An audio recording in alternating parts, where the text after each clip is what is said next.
Welcome to Two Deep, Hokies Under the Influence, a Sons of Saturday podcast. I'm your host, Pete B. I've got Sam Jesse here. Sam, it is our last Two Deep show before the season. Thank God. Dude, we were talking about this last night on our all hands call, but we've been in front of a microphone a lot the last couple weeks. The last 90 days or so this summer, we have been cranking out content. One, because both me and you love to do it, but we're also trying to push the Sons of Saturday channel, push all this stuff, and really have a great 2024 with how good the team, we hope, will be. And that's why we've been working so hard. But, man, I am ready for some football. Why don't you give us a cheers and get us kicked off? So my cheers to this one is to, I guess, what is to come for Sons of Saturday. A lot of times you've done what has happened in the past. This cheers is what's to come this year. There's some awesome stuff in the pipeline for Sons of Saturday this fall that hasn't been quite announced yet that we're really excited about. Also, again, we're continuing to grow our football beat content. Our weekly content is going to be amazing. It's going to be astounding. We're looking at 9, potentially 10 articles a week on sonsofsaturday.com/VT. It is a lot of articles. It's going to be a lot of work, but we have awesome writers. We're going to be covering this team so well. We're going to have film reviews. We're going to have stats reviews, all of it. So this is to what is coming down the pipeline for us. Cheers, dude. That is good. I am leaving for Nashville Friday morning. I think you're on the same schedule as me on that one, right? Yep. We fly out at 11:15 from Richmond. Oh, nice. Yeah. We're should be getting there around that same time, right after lunch. And I want to let you guys know, this is probably coming to you late on Wednesday or early on Thursday. Hot Wings and Hotter Takes, the show that Billy and Pat do with Griff, Bryce, Chris. Who's the last guy? I think it's Chris. But that's being filmed. It just wrapped up, actually. They were live at 7 p.m. Wednesday night. You can go and find it on the live tab on the Sons of Saturday channel. And the boys were having some fun, making some predictions. Please check that out. The production value, in terms of the video and the graphics, they really did a lot of work on that. So make sure you check it out. Give it a click. Give it a like. I don't have many news and notes, Sam. The depth chart came out, so we're going to talk about that in 1 second. But white jerseys for the game, is that what it's looking like for Vandy? And white helmets. Colby, our friend of the program, Colby Crawford, put out a practice video today that had the fellas in white helmets. So it looks like the Stormtrooper uniforms. Wait a minute. So, see, I thought that was like a throw off because in the announcement, it was a maroon helmet. And then when I saw them in the white helmets at practice, I thought maybe they were getting the maroon helmets worked on. Like maybe they're attaching the. So from what I understand, phone a friend, get Clark in here. They practice in the helmets that they're going to use so that they're fitted. If you've ever worn a football helmet, that's right. That's right. When you first put one on, it's not fitted to your head, the pads inside, and you got to be in it for a few days to get it fitted. So I think they're going to go all white against Vandy, cool. Probably going all black. Dare I say a whiteout? You called it months ago. What's going to be funny is I'm wearing, I picked out my outfit today, and I know this is what the people tuned in for. So we're going into it. I'm doing I don't care how many people I match with. I'm doing the rowback polo with the state of Virginia.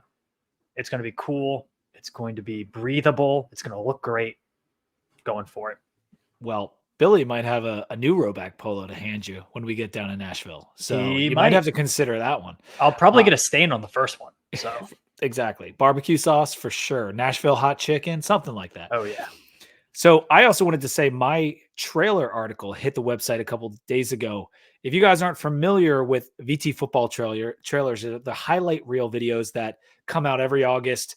There's usually a few of them. They've been less and less over the few years, and I kind of addressed that in the article. And then I linked all the recent 2024 Hokies football trailers. And we've got Billy Berlin, Bill Dozer's back, Strawther's back. It's fun. I mean, Adam Rothy, who is a Sons of Saturday contributor, he made one. And then Vatek Edits, who has done a lot of editing work, a lot of video work over this offseason. His was linked in there as well. And then there's more, like underneath the tweet of mine. There's another one by the kid from Chowder and Grits. So they keep coming. Season hasn't started yet, so I wouldn't expect the trailers to necessarily stop. But if you want to waste 30 minutes of your day, read my article, click through those trailers, click through some of the old ones. It's so much fun. It'll get you jacked up for Saturday. And hope you enjoy the piece, because I certainly enjoyed writing it.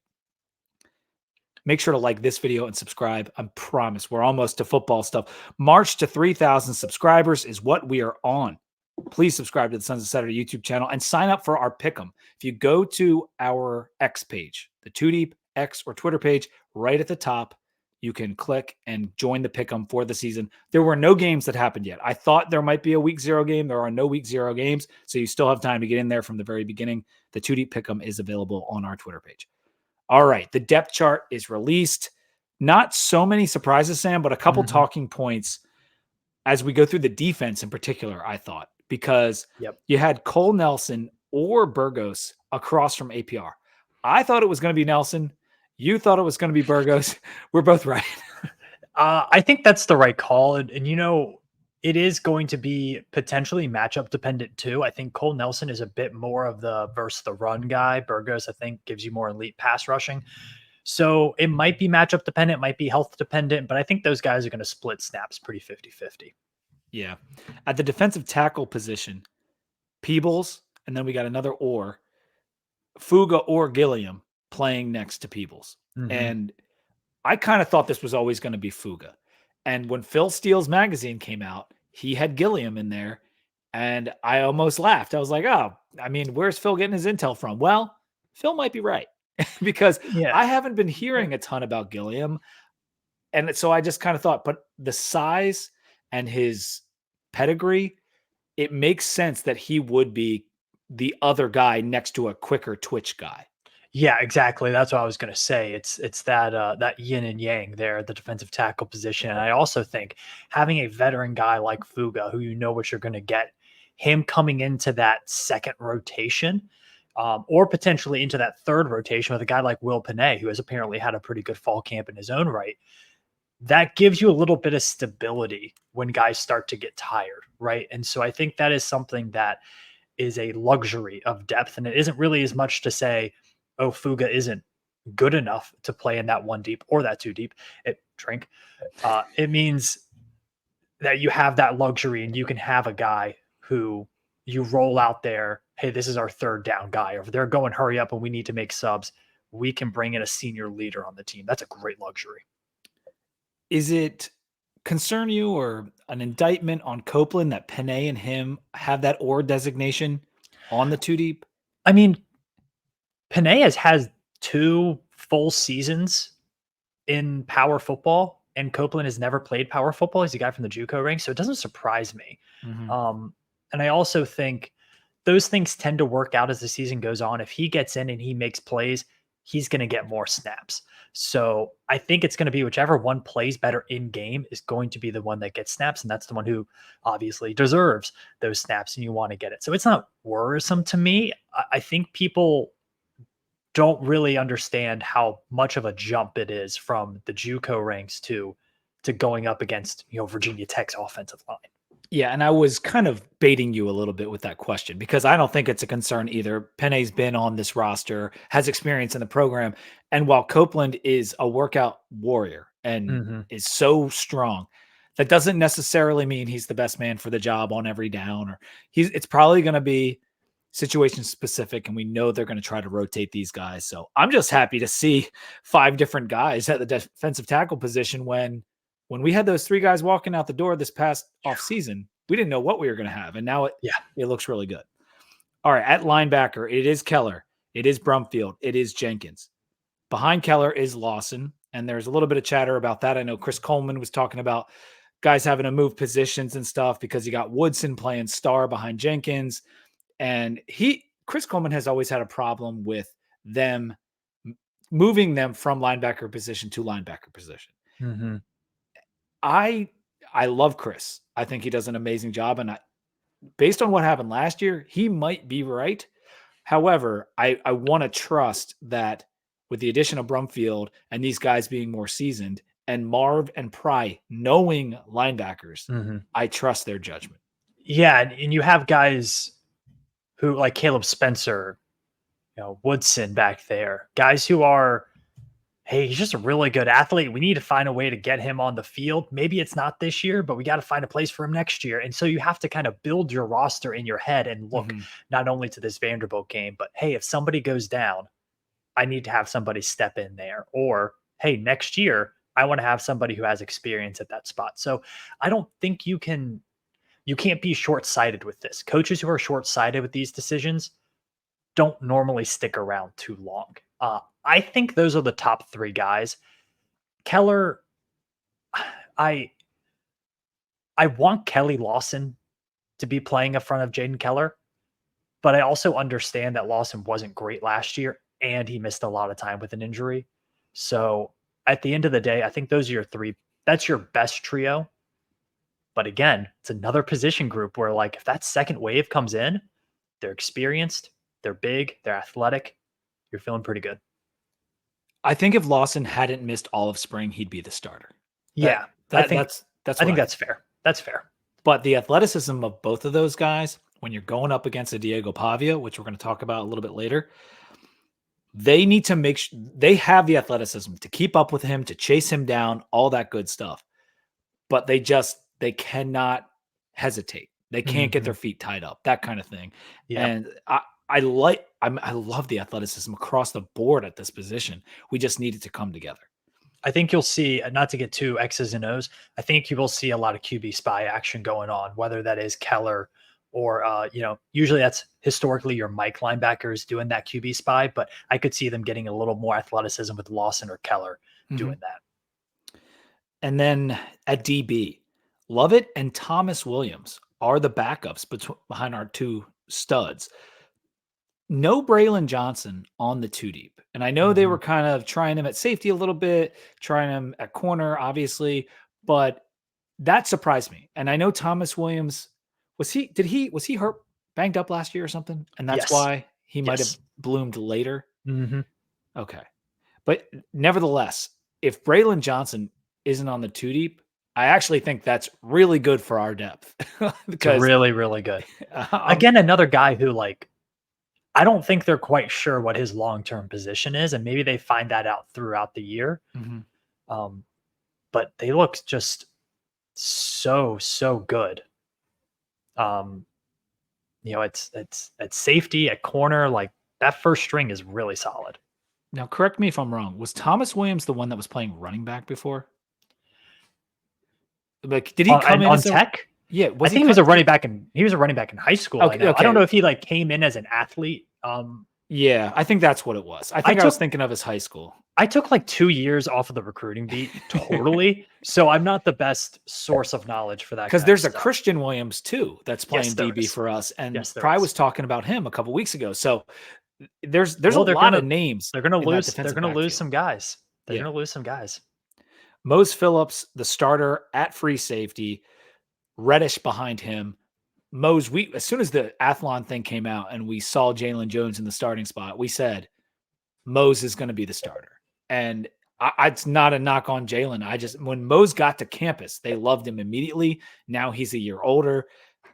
I think Jalen Jones is going to play a bigger role for us, whether it's in the nickel, whether it's at safety, even if it's having to fill in a corner on the outside. So I'm very happy with Mose assuming that role because that's somewhere we expected him. And then Reddish, as a true freshman being in the two deep, it shows you how good he was. He was a guy that Ohio State was coming in on. They were trying to steal him from us. Couldn't get him. And now he's going to be on the field. And it's also a great message to incoming recruits. Hey, if you come in and you do your job and you look good, you can be a guy who contributes day one. Absolutely. At special teams, couple things here. Not the kickers. Like, we know what's going to go on there, kicker and punter. But Allie Jennings is number 2 on punt return behind Lane. And then on kick return, it's our 2 running backs. I wonder how many schools out there have their 2 starting running backs as the 2 starting kick returners. Most schools want at least one. Okay. I don't know if it's usually starters. So like usually it's like your 1B and your backup running back, or like, your starting running back and a cornerback or something like that. Pretty rare that it's your top two guys, but they have talked about Ali Jennings being a punt returner. I believe he did that at Old Dominion. I believe he did that at West Virginia as well.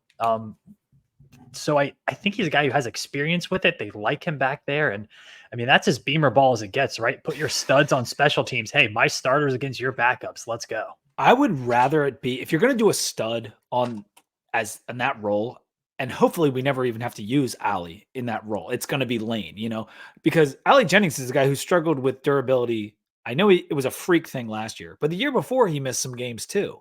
And so why would you want to risk punt return is like the riskiest thing you can do on the football field. And so I'm not sure I want Ali Jennings in that role. I would think with all the wide receiver depth we have, could you not find one of the younger guys that could do that? But I know you need to trust them. Yeah, you need to be able to trust them to catch the ball first. I mean, you remember that fiasco we had where we had James Mitchell back there catching punts? Like, it was a mess. You just have to be able to catch the ball first and foremost. So that's step one, and then run really fast away from people. That's step two. And it might be, hey, we're going to be a little more conservative if Ali Jennings is our guy back there. All right. My wife is pinging her phone, which is across the way from me here in the basement. But that's okay. My partner just got up to get chocolate covered peanuts, which look really, really good. I'm a huge fan. If it's almonds, cashews, whatever, you put some chocolate on those things. Big fan of the chocolate covered. Well, I won't say nuts, but we call it legumes. Yeah. Let's go with that. Before we get to the Vandy preview, Two Deep Hokies Under the Influence is brought to you by Jack and Coke. Two legends, one can, Jack and Coke. You can see the Jack and Coke icon on the screen if you're watching on YouTube. And it's the #1 cocktail in the world. And now it's available in a can. Yes, it's true. Jack Daniel's Tennessee Whiskey and Coca-Cola or Coca-Cola Zero are available in a can at your local grocery stores and convenience stores. Two legends, one can, Jack and Coke, ready to drink, RTD. And as always, please drink responsibly when you're at your tailgates having one of those Jack and Cokes at 10:30 before the 11 a.m. kick that is coming up down at Vanderbilt. All right, Sam. Saturday, 8:31, 12 p.m. on ESPN, 11 a.m. local, as I just said. And it's kind of funny about Vanderbilt with this matchup that we don't play them a little bit more often, just with how close they are to Blacksburg. Yeah, it's one of those. I think any team that's in that Tennessee, Kentucky, North Carolina area, you would like to see Virginia Tech play a little bit more.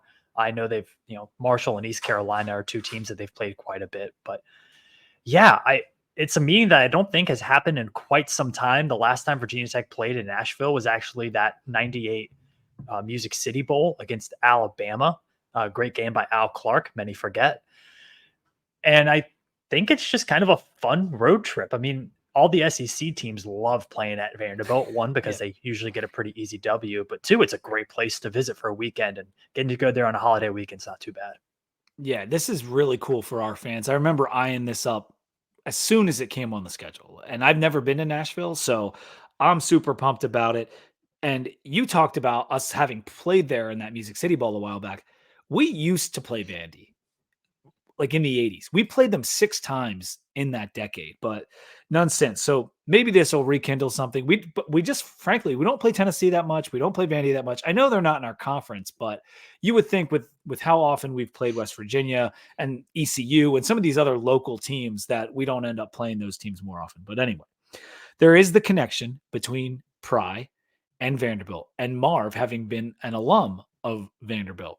And so that's a kind of a cool thing. And he got asked about that in the press conference. Ultimately, he said all the right things. And there's only been one coaching staff that has really had any success in turning that thing around. And it was James Franklin and Brent Pry, and with the help of Chris Marvin, who was an all SEC linebacker for them back in the day. So it's been a while since they've been good, but with some changes, there is some hope for them. Let me get to the preseason ranks for Vanderbilt.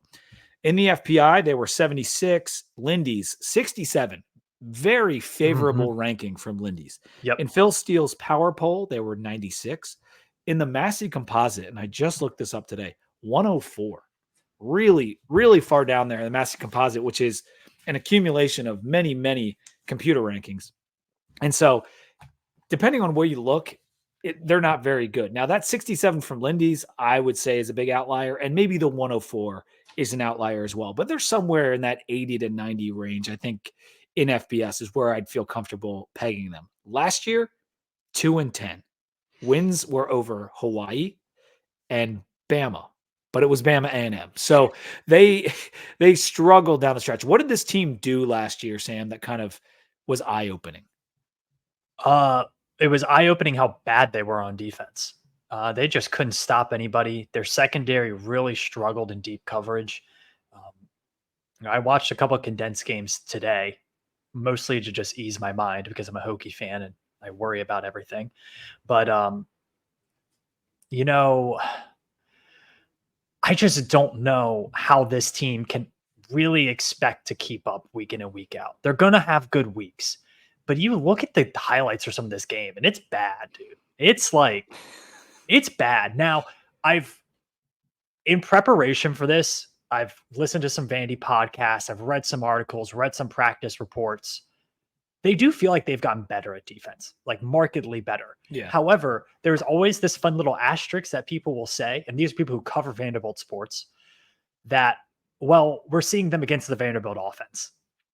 And so it's very difficult, I think, from a journalist perspective, excuse me, to really gauge what this team looks like in the preseason, because as far as they can tell, I know we're talking defense right now, but like they think that offense might be really bad to start the season. So I don't really know how much better that defense is going to get. I know they've had some offseason injuries that are pretty unfortunate. Yeah. I don't think it'll be egregiously bad, but I think Tech has the opportunity to score some points in this game. Yeah, with what they want to do on offense this year, running the ball, and we'll talk about it in more detail in just a second, you can't really practice that so well, especially if you've got a running quarterback, which Pavia should be to a certain extent. And so it's like the Kyron Drones problems we had last year. We played Grant Wells. We started Grant Wells because the strengths that Kyron has require tackling. They require hitting. And you can't always practice that. So I'm wondering if once the season starts, Vandy's offense might be a little bit better because it'll be full go, full contact, all that kind of thing. Yeah, and I think, if you look at what they want to do, bringing over Tim Beck and Jerry Kill from New Mexico State, as well as Diego Pavia, it's a lot of motion. It's a lot of eye candy. They try to spread you out, run the quarterback.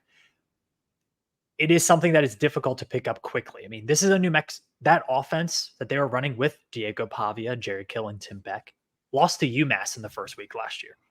And then they beat Auburn later in the year.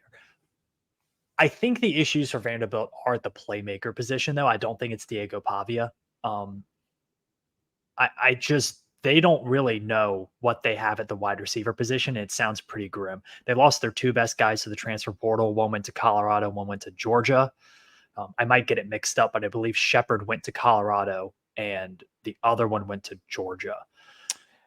Yeah. I have a lot of football. There's so much. Yeah. So yeah, the one that went to Georgia was the white kid Humphreys, I think. Yes, Humphreys. That's it. Yep. And then Will Shepard went to Colorado. I thought one of those guys stayed, but all of them have. Oh, it's Sherrill. They have very similar names. Sherrill and Skinner are still there, but Shepard is gone. So a lot of S's that we're working with here. But yes, I'd agree with you. The wide receiver core. Yep. It's pretty weak. They were trying to find a third guy in camp, and I don't think anyone emerged there. Their tight end, Spence, apparently has an outstanding camp, has had an outstanding camp. And that's good, especially for a guy like Pavia who's going to be trying to get out of the pocket. And maybe we should go back to the quarterback for a second here because they haven't actually announced that it's Diego Pavia. I know they're being, they're playing possum here, playing coy, whatever you want to say, but Nate Johnson came in from Utah running-esque quarterback. He was there for spring. Spring didn't go so well, from what I understand. Yeah. And then they're talking about the third string guy might have even caught up to Nate Johnson or even was making a play for the starting spot.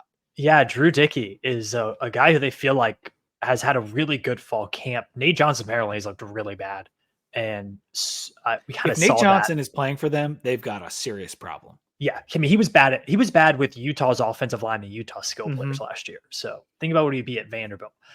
Uh, I think they're going to go again. We've talked about this. You don't bring a guy in the transfer portal to shake pom poms and do the Mm-hmm. splits at halftime. You bring him in to play football. So I think they're going to roll with Pavia. I think it's a little gamesmanship from Clark Lee. I don't think it's going to work. I think Tech. It doesn't really matter to Tech, I think, who starts at quarterback because they're all kind of the same mobile, gamey kind of guy. We haven't talked about it yet. Their running back situation is also not great. They haven't really found a workhorse back. They're struggling to get roles situated with guys. It just seems like they need like a month more of practice before the season opens. I don't think a month is going to solve some of these problems, I, but and I'm not trying to knock Vandy too much, but like Cedric Alexander was there last year. And I know they had some other guys in the fold too, but he didn't exactly put up great numbers last year. He is back with a year of age and growth, and maybe he'll be better. And this is a run heavy attack that Tim Beck wants to do, the new Mhm. offensive coordinator. And so he could thrive. He really could thrive with Pavia taking away attention and having him play better. But with the wide receiver weakness, the offensive line that I think is really going to struggle to block. Now, the interesting thing about their offensive line is the guys that are returning from Vandy that came back were terrible in pass protection last year. Yeah. Well, the scheme is changing.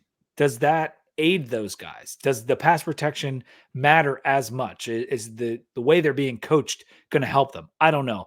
But I do know that the skill and the size isn't there in general and wasn't there last year. They really struggled on offensive line, 122nd in yards per rush, and they were 73rd in tackles for loss allowed, which by comparison to 122 is good, but also isn't very good in general. So I think Pavia obviously will play. And the biggest thing with him is he's going to get out of the pocket. He's going to be running around. And in this offense, which they better have been watching New Mexico State, right? Like that's what because watching Vanderbilt last year will do you no good.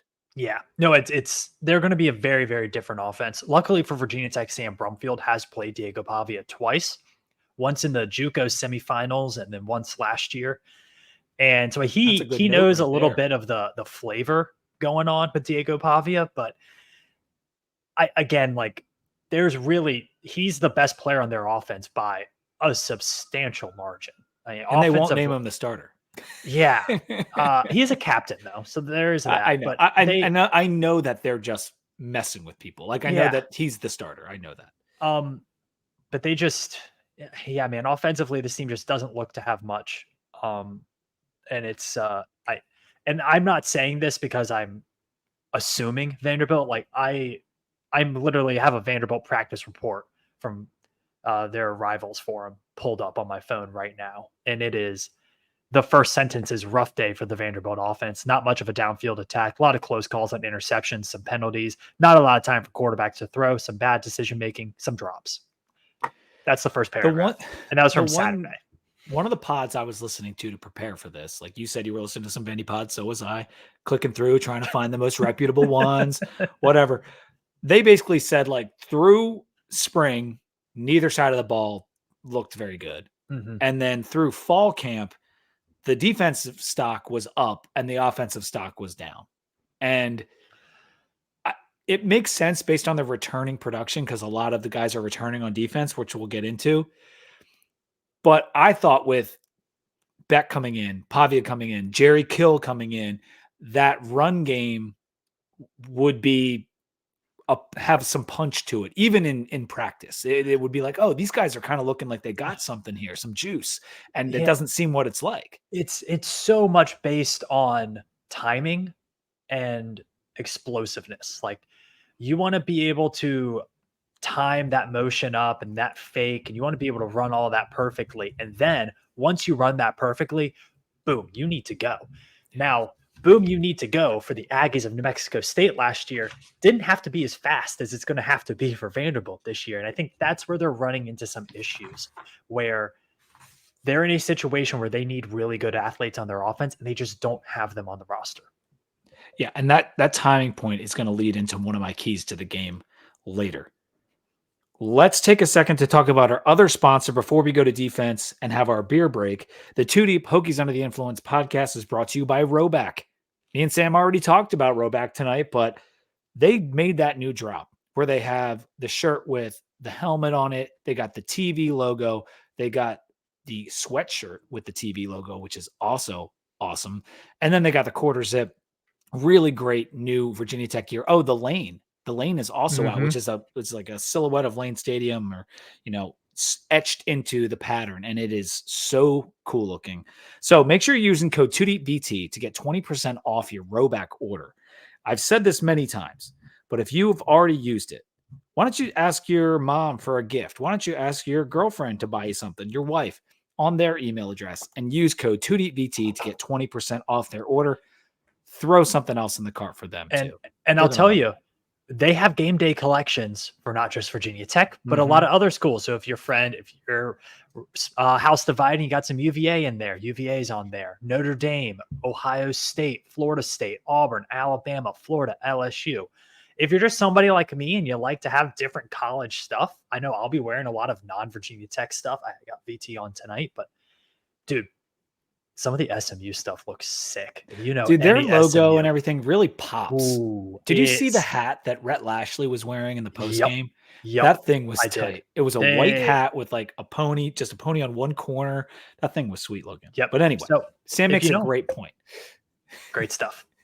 Make sure you hop in there, Two Deep VT for 20% off your order. Roback Crave Activity. For right now, Sam, I need to know what you're drinking.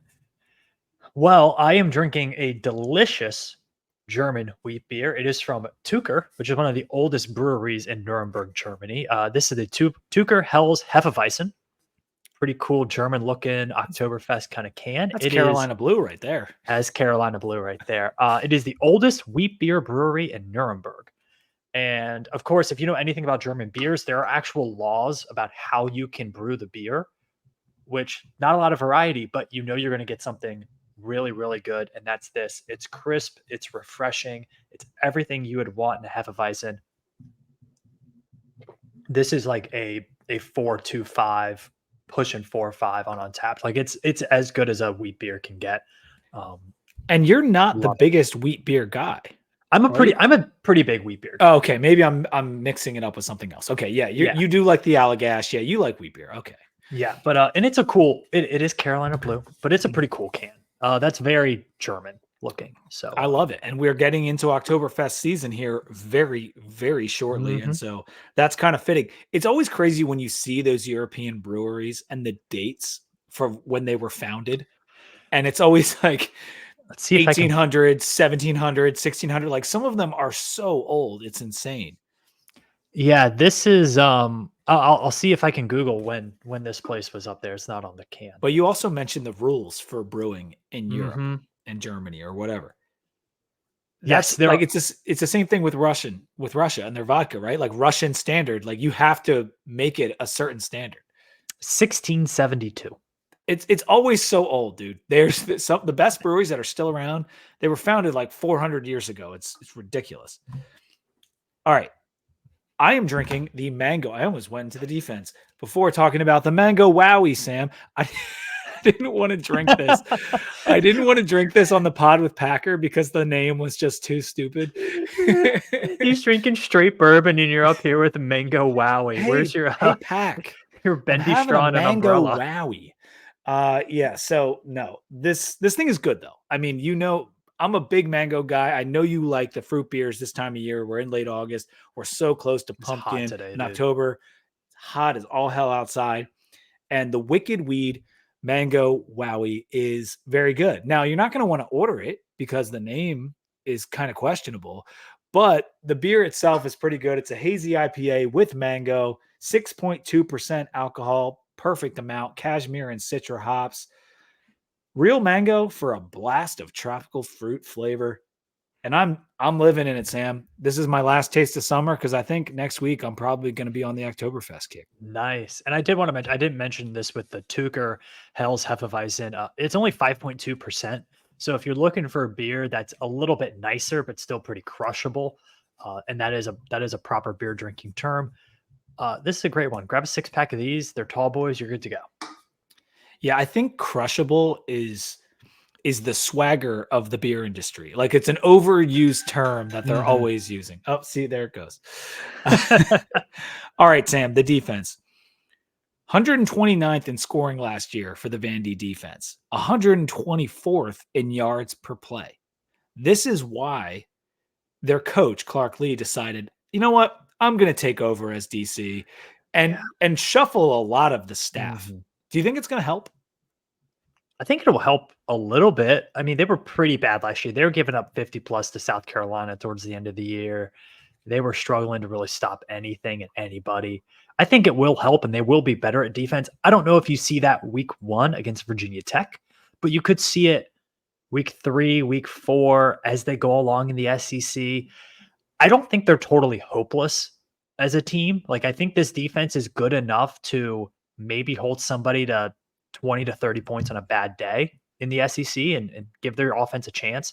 I just don't know how it's going to look in week 1. And you talked about how they've changed everything, how Clark Lee is going to take it over. He was a very good defensive coordinator at Notre Dame, like very, very good. The guy knows defense. And so the bad defense has been very uncharacteristic for their hire.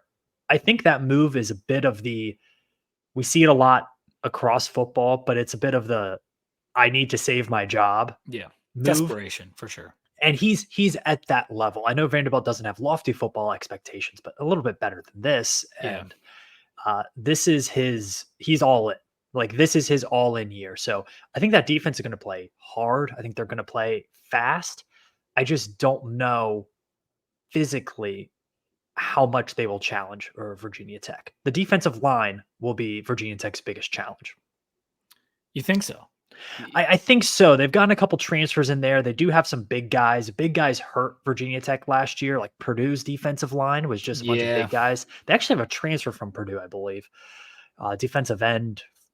And they have a transfer from MTSU. Yeah. The big DT is in there too. So, and I, you know what, I was thinking out loud, but they do return a lot. Like 7 of their 8 top guys are back. And then the 2 transfers, including the guy from Mississippi State or Middle Tennessee State. So there's guys, there's dudes, there's bodies, but from what I was listening to, it doesn't think that anyone has emerged as a difference maker on the defensive line. Yeah, I mean, there's no one you're running away from, right? Like if you play Old Dominion, you're running away from Jason Henderson. If you're playing Miami, you're probably not going to run right at Ruben Bain every play. No. So there's no one like that. I think that opens up the whole field as an offense, and that makes it really hard to stop. I do think that this is the better side of the ball Yes. And that's probably not in question.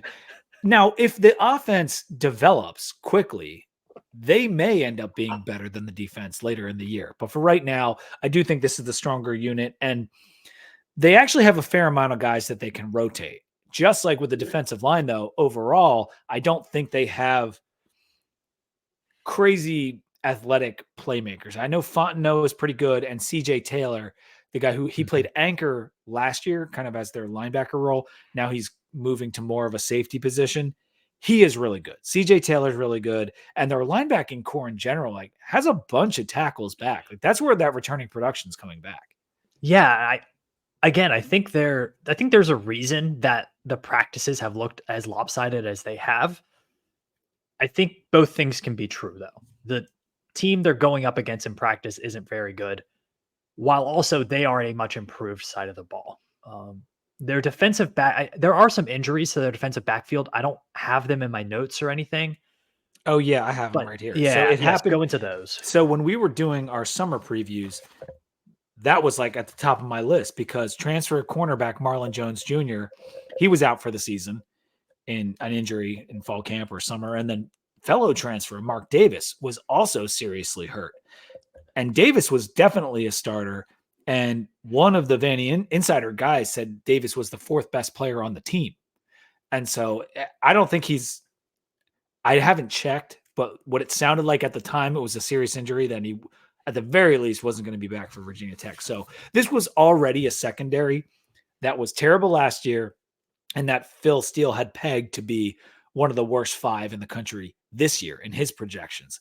And so losing two guys that they were counting on, not good. They were looking for corners to step up. It maybe Colby Taylor emerged a little. He was a transfer from Wyoming. Sewell, they thought was playing a little bit better. They just don't have that much depth there. Like they're Yeah, razor thin. Yeah, and like Kobe Taylor was a pretty good player in the Mountain West last year. Like he's a good player, but like give me Tech's wide receiver core all day against these guys. Like just throw the ball up to Felton, man. Get Gosnell and Lane and Jennings like running those flood concepts. I think they're going to really struggle to stop Tech. Like the only way Tech's offense doesn't score 35 plus in this game is if they shoot themselves in the foot with penalties. Because I just don't see Vanderbilt stopping them over a 60-minute course of the game. Like to me, this defense is very much like UVA's defense last year. Their front seven isn't terrible, and there are some good players on there, but as a unit, it's not going to be pretty. And if backups need to come in, it's going to be a whole drop in the level of football. It's not just going to be too deep. It's going to be it's going to like their backups are going to look like MAC Conference USA players. That's just where they are as a roster. I do think because of Fontenette, the TCU transfer, who's going to be playing their star position, who's had a great camp. He's one of the few highlights I feel like they've had. Probably the only name that I saw constantly positive. Yeah. They will potentially suppress our running game for a little while. That with Patterson back, who led them in tackles, although the lead for them in tackles was only 74. That's not a crazy amount of tackles, but they are bringing back a lot of tackles in Patterson and then adding in Fontenette and CJ Taylor. I just think when we are really starting to hit our groove on offense, they're just not going to be able to keep up, especially with the wide receivers.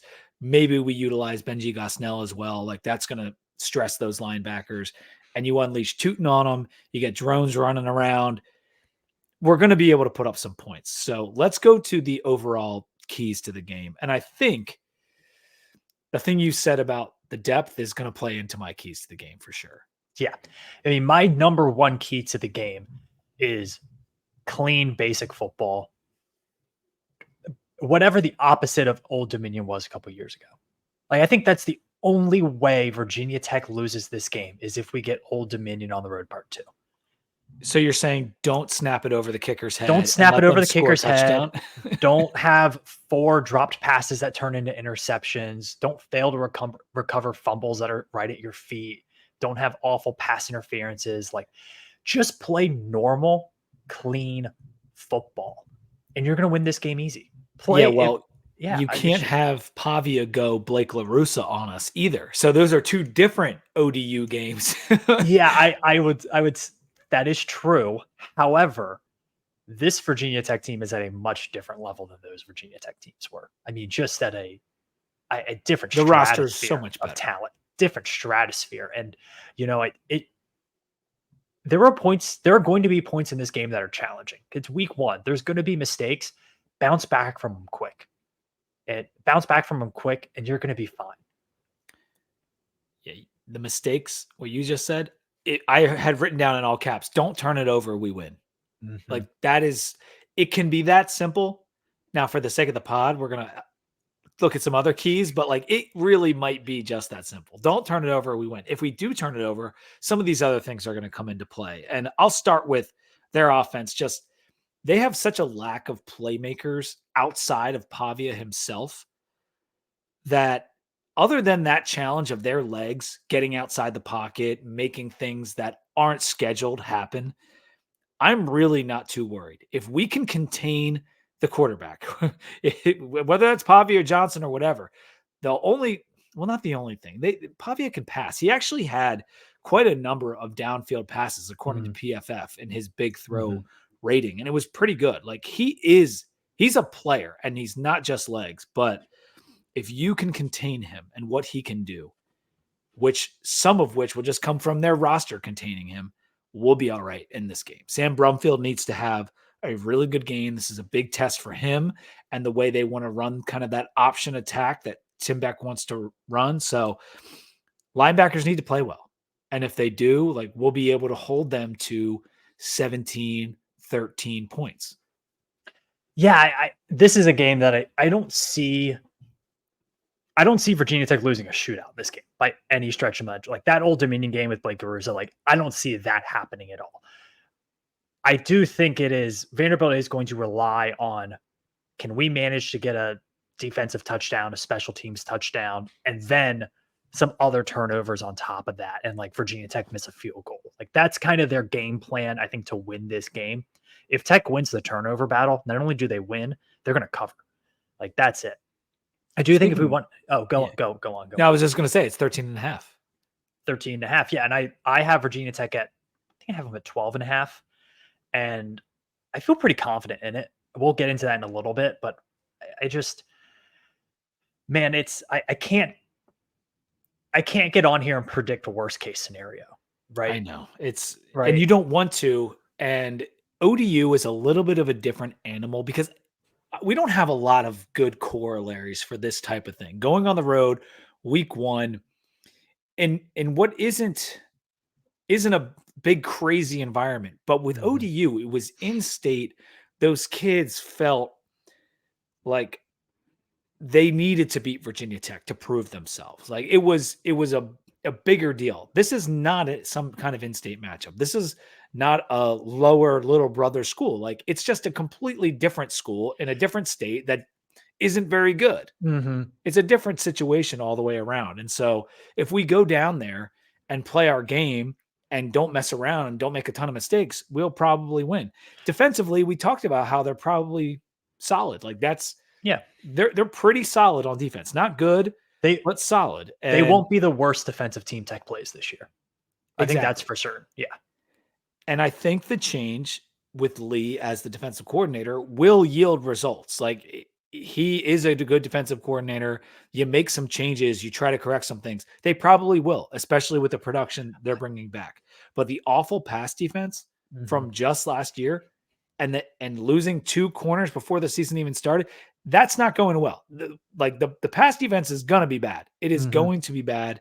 And Kyron and the wide receivers need to do work in this game. And Pete, that leads me in. If we want to get a little more X's and O's, I think you're going to see Virginia Tech try to get up early. I think you're going to see them throwing the ball early, trying to get up to, if you can get up 2 scores, whether that's 10-0, 14-0, hopefully, that makes a comeback really, really difficult if you're up 2 scores early. Like statistically, it's pretty rare.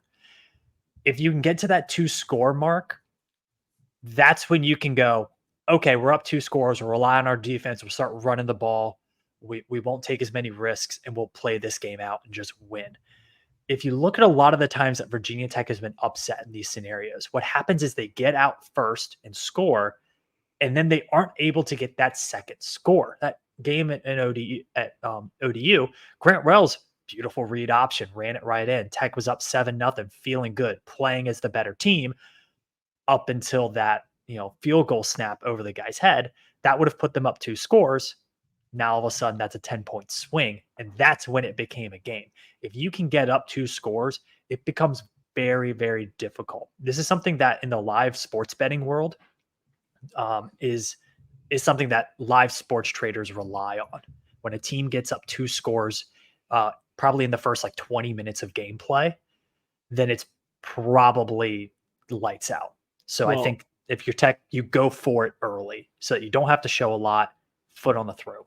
I disagree. I disagree completely because this is a team where we shouldn't have to go off our schedule. Like we should be able to do what we want.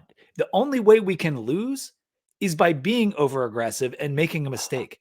Like when we did this, it was in the Marshall game. We did some of it where we called too many passes. The beginning of Florida State, we tried to be aggressive, too many passes. Go in there. I don't care what their defensive line looks like. I don't care they're bringing tackles back in the linebacking core. Run the ball. You control the game. I know that Vanderbilt wants to shorten the game. I know they do. I don't care. I want to do what I want to do. And what I want to do is dominate them up front, make them, feel our will in terms of our offensive line, pushing them around, running the ball. And just stay on schedule. Do what we want to do. They're not good enough to change the game plan. That is very true, and that's very fair. I do think, however, you will see a Virginia Tech team that knows where the biggest mismatch is. And I think it would be I think it would be a mistake not to try to take advantage of that mismatch. I agree. I mean, listen, And you I need don't to think they're play going to to the like strengths. Drones didn't throw the ball strengths. 30 times. Like I think this is going to be a 20 to 25 pass attempt game from Kyron Drones. But I think those first 10 might come pretty early. It's the balance. And this is Tyler Bowen's challenge going forward this year. Yes, it is. Is that listen, man, we know you have all the tools. And so don't screw it up. And if you go out there and throw, 6 out of the first 9 times and Kyron throws an interception, that's not a good look. Like, so you need to make sure that if you see an advantage, don't miss it. Like if you're going to shoot, don't miss. Like that's kind of where I'm at. And we missed in some of the early games last year in the way he was calling it, and then he really hit his groove. So I do have faith in him and Brent Davis and all the other offensive minds that we have that they're going to put points on the board, man. Just put points on the board. If they score points with a fumble Ruski, I don't care. Yeah. Like just score points. We'll see how they do it. Maybe it's something weird. I don't know. I completely understand. You look at that secondary and you look at our wide receivers and you're like, all right, let's just hammer it. But you gotta just bring it down a notch. You know what I'm saying? Yeah. Do you think this is a big opportunity for this offensive line to get some confidence? Because they've been talked about as the weak link. Maybe on the team. This is absolutely an opportunity for them to have the upper hand. Because this defensive line, while okay, it's all replacement level players. Mm-hmm. And if you are not a replacement level offensive line, prove it. Go out there and prove it. And they should, because of the way Ganem has emerged. We got Chaplin and Ganem and the two Moore brothers playing up front with a little bit of a switcheroo there. And then Clements hopefully puts it all together this year. They should dominate in the run blocking. They really should. Because they can push this defensive line around, and it's up to Tootin to juke the linebacker, stiff arm the linebacker, break the tackle. And I know he can do that. Yeah. I think this is, I have a weird little feeling this is going to be a big Benji Gosnell game. It could be. I think you're going to see Benji Gosnell make some plays in this game. They've talked about him a lot as a guy who has really taken the next step in fall camp. And you talked about it, like they're going to have issues guarding Virginia Tech's wide receivers. Mm-hmm. They're going to have issues in coverage. I think you're going to get a lot of Benji Gosnell one-on-one on someone smaller than him. They like to run the tight end in that like H-back / slot in close to the line position. And a lot of times you depending on the formation the defense is in, you can either get them on like a safety or a nickel corner or that like outside linebacker that might not have the size. I really like Benji Gosnell in that lineup. So and I got a feeling he's going to have a good game. He's had a great fall. He could have a great game. And on the flip side, Keontae Jenkins in his matchups against their tight end, Cole Spence, and whether it's him or one of the nickels, that's a big matchup because that is the only skill player that I have any fear of is Cole Spence on their side. And we've seen historically, the big padded tight end from Boston College tearing up our secondary. And so that's not something I want to see is Vanderbilt's Cole Spence going wild. And so again, another reason this game, I have full faith in our D-line. The linebackers have got to come to play in this game. Absolutely. I think that's the one question mark in this game. And that's the one. It's the only position group that I'm a little bit worried about. Because they don't have wide receivers. Our corners are going to be fine. It's all about the linebacker play in this game for Virginia Tech. Yep. You have a mystery Hokie for me, right? I do have a mystery Hokie for you. And this one, I told you they would get progressively harder and harder.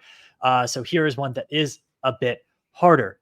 this mystery Hokie. And if you're just tuning in for the first time, this is going to be a random Hokie from the year 2000 up until present day. I will tell you how many years they played at Virginia Tech, some stats, and a fun fact about them.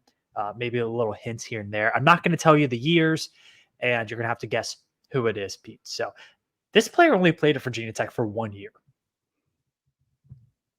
But in that 1 year, they had a pretty good season. So in the year that they played, 73 total tackles, an interception, and 3 passes defended, as well as a forced fumble. The best game for this player came against Virginia, where they had 9 total tackles, an interception, and 2 passes defended. Fun fact about them, one of those passes defended won the game for Virginia Tech. They were drafted in the NFL as well. Okay, here's a question. Were they drafted from Virginia Tech? Yes. Okay. Won the game against UVA, drafted from Virginia Tech, a couple pass breakups, bunch of tackles. I'm thinking it's a whip or a linebacker or something. 1 season, huh? 1 season. Let me think here. And this player was a starter. It wasn't like a random bench player. Yep. Yeah. Trying to go through the middle linebackers and the whips and just trying to, like, there's a bunch of like weird guys in there, like a Tweedy or a Tariq Edwards, or there's a bunch of those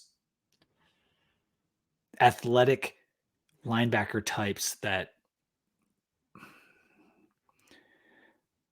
I wish Robert was here. He would make me feel better. He'd just get the answer, and then I wouldn't have to look stupid. I think the key for this one is their best game being against UVA, interception and 2 passes defended, and that 1 pass defended was a literal like game winning play. Yeah, and you had talked about the one game winning play with Chuck Clark on the mural. And was that in that game, or was it a different game? Different game. Yeah. But it was in Charlottesville. I'll give you that hint as well. Okay. Give me 10 more seconds on this thing, and then you're probably just gonna have to tell me. Do you want to know where they got drafted to? Did that help? That would probably help. Arizona. Arizona. Linebacker-ish. Safety, maybe. Okay, Sean. Everyone I'm thinking of has absolutely more than 1 season. And I'm trying to think of transfers, but like it's a transfer portal era guy. Yeah. Okay. Then this has to be just in the last couple of years.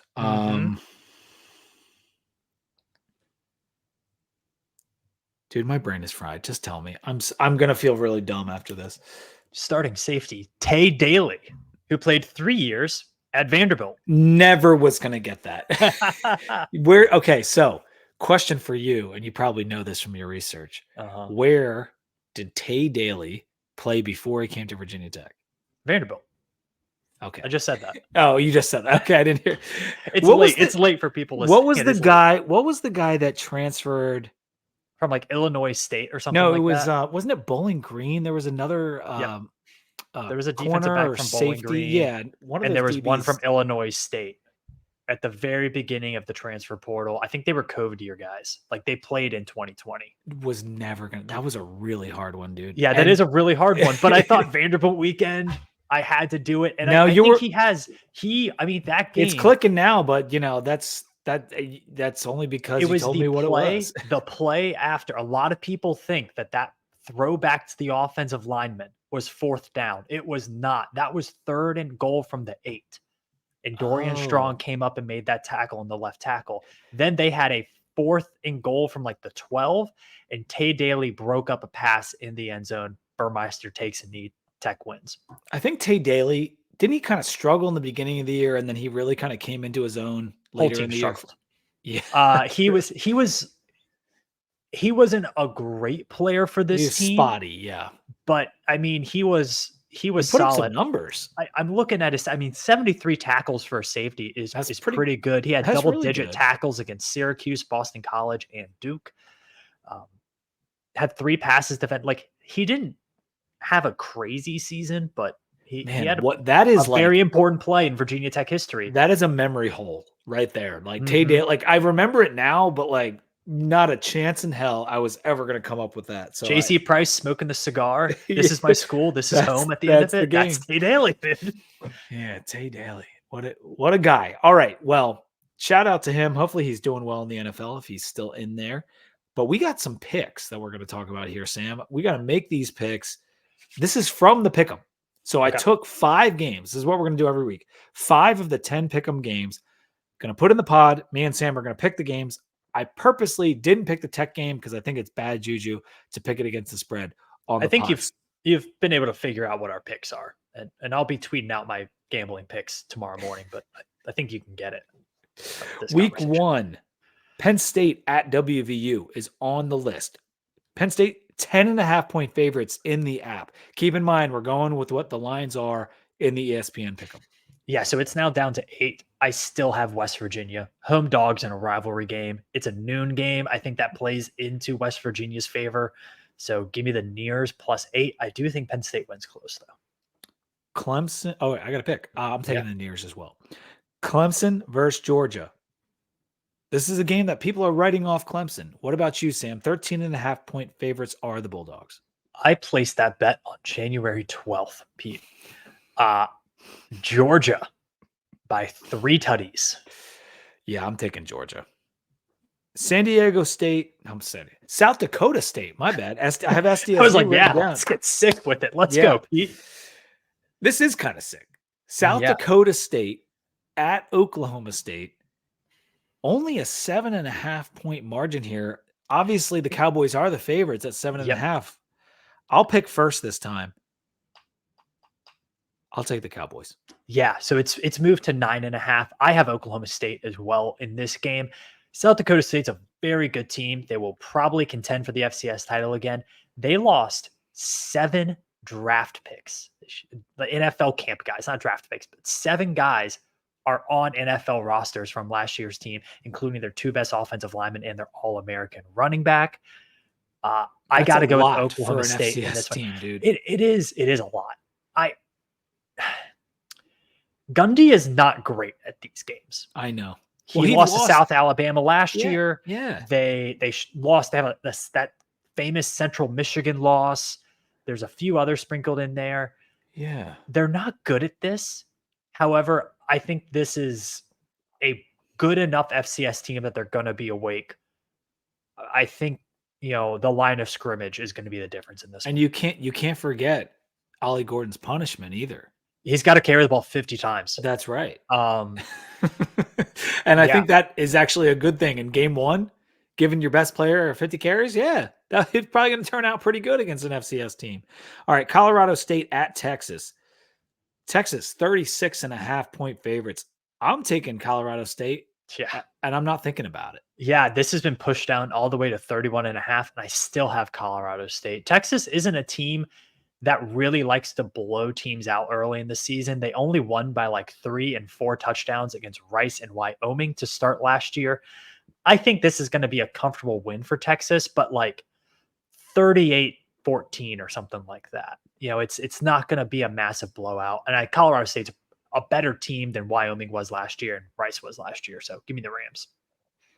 Definitely. All right. Fresno at Michigan. This line on ESPN, it seems low to me. Michigan is 22.5-point favorites. I feel like last year this would have been a 30-point line. I think this is down to 21 now. Really? Yeah. Because Tedford had to leave, Mhm. and so Fresno is kind of scrambling a bit in terms of the coaching staff. Well, nothing's happening with Michigan's coaching staff. So right. Well, I mean, God, you're right. We got 2 different sides of the coin here. So I'm taking Michigan. I think they're just going to sit on Fresno. I mean, Fresno's going to score 3 points. They physically might just sit down on Fresno's players. Yeah. Right. I don't know if Fresno gets double-digit points. Give me Michigan. Yeah, man. I mean, Michigan, for all the nonsense, Sharon Moore won a bunch of games without Jim Harbaugh last year, including didn't he win the Ohio State game without him? Or was They what game they was beat Harbaugh missing for at the end? Penn State, Penn State. That's the what game where they didn't throw the ball in the entire second half. right. So I have faith in that defense to just cover that. Maybe 24, 27 points, whatever, but they're going to Mhm. cover. All right, the last couple games, these are just what we were talking about on College Football Monday. North Dakota State at Colorado, that's going to be fun. Miami, big moment for them, man. Big moment for the ACC, for our season too. Like if Mhm. you want to think about Tech and having a better reputation, we want Miami to win that game. I know we don't like Miami, but forget that for 1 second. If you're thinking about Tech's prospects for national relevance and potential playoff spot, you want Miami to win that game. Yeah, I think it's going to be really tough. The Swamp is a brutal place to go play, especially in late August. Oh my goodness. I'm going to lean on Miami's talent for that game. And I think Damian Martinez could have a pretty big game. Florida's rush defense was really bad last year. So I like Miami to be able to run the ball in this game. And for the game before that, I have a bet out on North Dakota State. As time has gone on, I have felt a little bit worse and worse about that. The line keeps getting pushed in Colorado's favor. Um, I think this is really all about how this game You can't starts. trust how line movement on a Colorado game, though. I know it's so true, and it's like I think there's a world where North Dakota State just runs the ball, shortens the game, and like backdoor covers this. To me, that's a likely scenario. Colorado loves to play close games. I don't trust them to bury an opponent yet. No. After since those first couple weeks, they haven't been the same team. Well, I never actually even saw the line on this. What is it? Did you It say is it? now. I have an 8.5. It is now 9.5. That is pretty tight. That is still pretty tight. All right, the other two games are not. I can't talk right now, man. We need this season to start.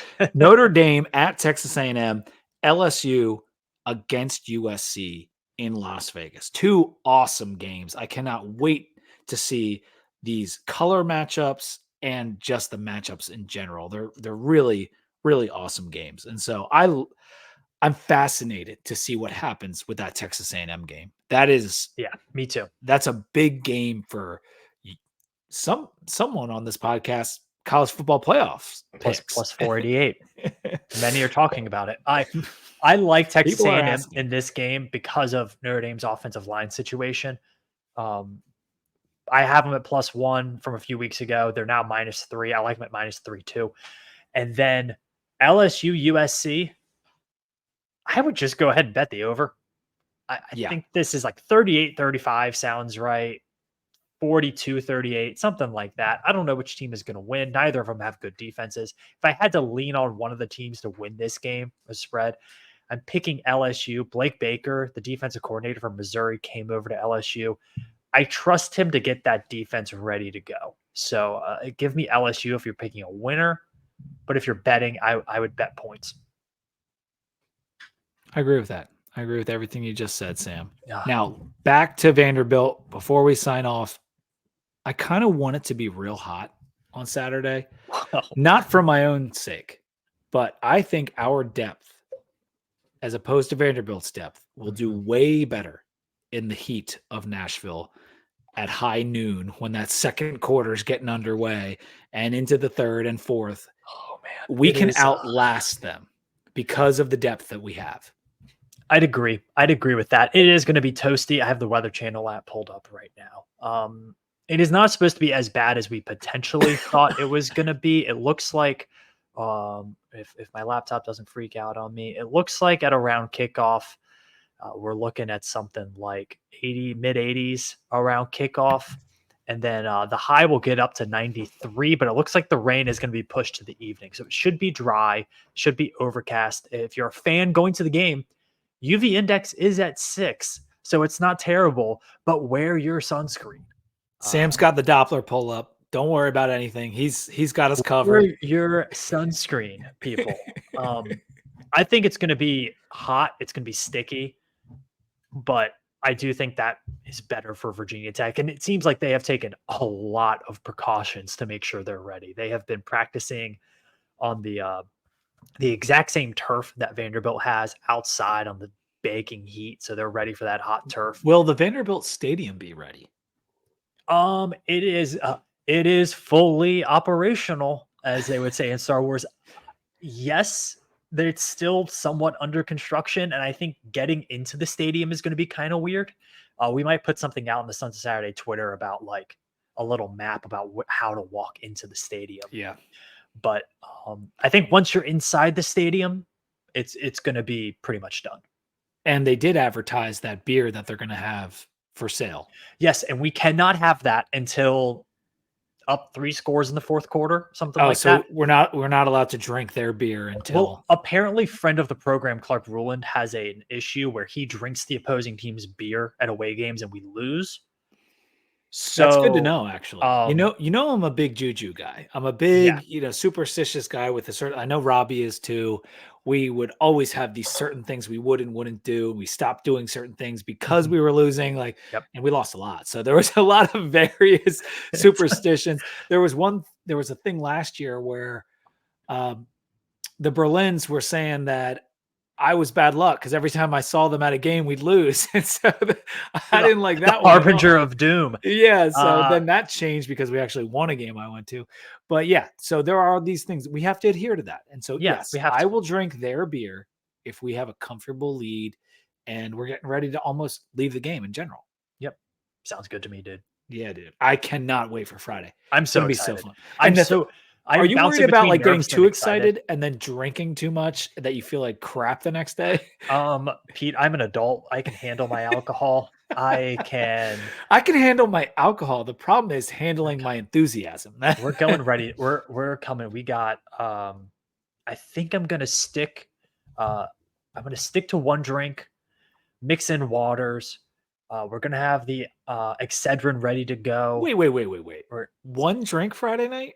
no, like one type of drink that we just Oh, keep okay, going. Yeah, okay, don't okay. mix kids listening, do not mix liquors. It might work when you're 20, it will not Yeah. work when you're I'll 28. probably stick to light beer for the most part on Friday night. Just so I can wake. I mean, 11 is coming quick. That is an early kick, man. I think we were talking about tailgate spots and Pat was like, "Yep, salty breakfast sandwich and a nice coffee on my way to the game." Yeah. And that is the key. I'm going to the Nashville Hokies tailgate. I think a bunch of others are as well. I RSVP'd. So if you want to go to the Nashville Hokies, just Google it. It's easy to find. RSVP, send a quick email, and the nice lady will reply saying you're good to go. And it's BYO. So just Yes. bring what you want to drink. And if you are someone who is coming to the Tin Roof event on Friday night, stop Pete and I. Say, hey, we would love to get to talk to you. That's probably my favorite part about doing this is just meeting other people. Yeah. Don't be afraid about being awkward or saying hello to a stranger. We're not strangers. We talk to you every week. So make sure you stop us and say what's up. Talk to Billy, pester Pat, do whatever you got to do. Make sure we all get a picture together. I took 0 pictures at the Arden event. 0. I thought someone would have a picture somewhere. There's none. Not one. Brett was there. My buddies were there. I got nothing. We'll have to get some at Tin Roof. Yeah, definitely pictures on Friday night. Pictures this weekend.